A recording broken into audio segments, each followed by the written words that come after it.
नमस्कार साथियों, स्वागत है आप लोगों का गुरुकुल स्टडी अड्डा में। साथियों, आज मैं आप लोगों के लिए कक्षा 7 हिंदी का संदर्भ सहित व्याख्या लेकर के आया हूं। तो आज का हमारा पाठ है 17 और पाठ का नाम है वरदान मांगूंगा नहीं।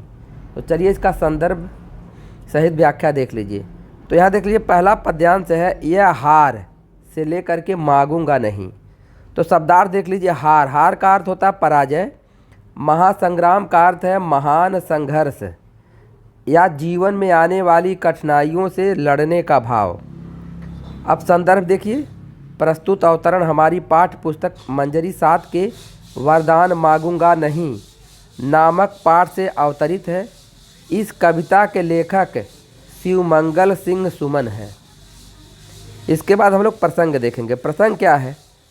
कवि अपने जीवन संघर्ष को अपने स्वाभिमान के बूते पर ही जीतना चाहता है। वह किसी का भी आश्रय नहीं लेना चाहता, यहाँ तक कि भगवान से वरदान तक नहीं मांगना चाहता। इसके बाद व्याख्या देख लीजिए। व्याख्या है, कवि कहता है कि जीवन पथ पर मिलने वाली कोई पराजय एक पल का रुकना भर है। हार का अर्थ समाप्ति नहीं अपितु क्षणिक आराम है। कवि जीवन को महायुद्ध की संज्ञा प्रदान करते हुए कहता है कि वह जीवन के इस महासागर में दया की भीख मांगने की अपेक्षा तिल तिल मिटना पसंद करेंगे। कवि कहता है कि वह भगवान से वरदान मांगने की अपेक्षा अपने स्वाभिमान के बल पर ही जीवन रूपी महासंग्राम का सामना करना पसंद करेंगे। इसके बाद दूसरा पद्यांश देख लीजिए। स्मृति सुखद से लेकर के मांगूंगा नहीं। इसका शब्दार्थ क्या है? स्मृति, स्मृति का अर्थ है याद। सुखद का अर्थ है सुखदाई या सुखपूर्ण। प्रहर का अर्थ है पहर या एक दिन का 8वां भाग। किंचित, किंचित का अर्थ है तनिक। संदर्भ प्रथम अवतरण के समान। और प्रसंग है, कवि अपने सुख और दुख के साथ रहना चाहता है। वह विश्व भर की धन संपत्ति संपदा आदि नहीं चाहता। वह जीवन पथ पर मिलने वाली हारों व जीतों से भी कोई सरोकार नहीं रखना चाहता। वह अपने स्वाभिमान को जीवंत रखना चाहता है। व्याख्या देखिए। कवि कहता है कि मेरे जीवन की खुशी भरी यादों के पल हों अथवा मेरे दुखों व कष्टों के खंडहर, मैं उसको अपने हृदय में रखना चाहता हूँ और मैं उनके बदले में विश्व भर की धन संपदा को प्राप्त नहीं करना चाहूँगा।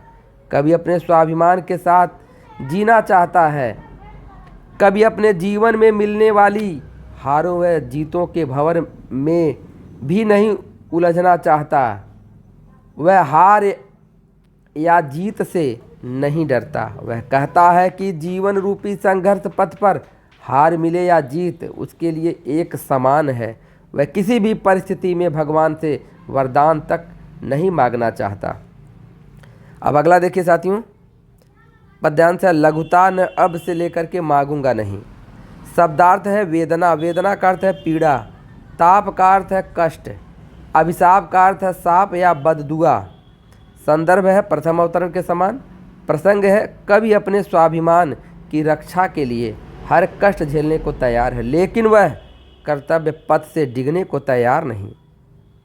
इसका व्याख्या देख लीजिए साथियों। व्याख्या देख लीजिए इसका। कवि कहता है कि कोई भी अब मेरी कमियों और कमजोरियों का आकलन न करे और वह स्वयं ही महान बना रहे। कवि कहता है कि मेरे हृदय की वेदना अर्थात दुख ही मेरी संपत्ति है, मेरी धरोहर है। मैं उसे किसी भी कीमत पर छोड़ नहीं सकता। कवि कहता है कि भले ही मेरे हृदय में उष्णता हो और भले ही कोई भी मुझे बद्दुआ दे रहा हो, किंतु किन्हीं भी परिस्थितियों में मैं अपने कर्तव्य पथ से विमुख नहीं होऊंगा और न ही भगवान से वरदान मांगूंगा। तो इसी के साथ वीडियो समाप्त हो रहा है। वीडियो पसंद आया हो तो लाइक कीजिए। अगर चैनल को सब्सक्राइब नहीं किया दोस्तों, चैनल को सब्सक्राइब कर लीजिएगा। आपको बताना चाहता हूं कि अगर आपको और चैप्टर का वीडियो देखना हो तो डिस्क्रिप्शन में लिंक मिलेगा, जाकर देख लीजिए। धन्यवाद।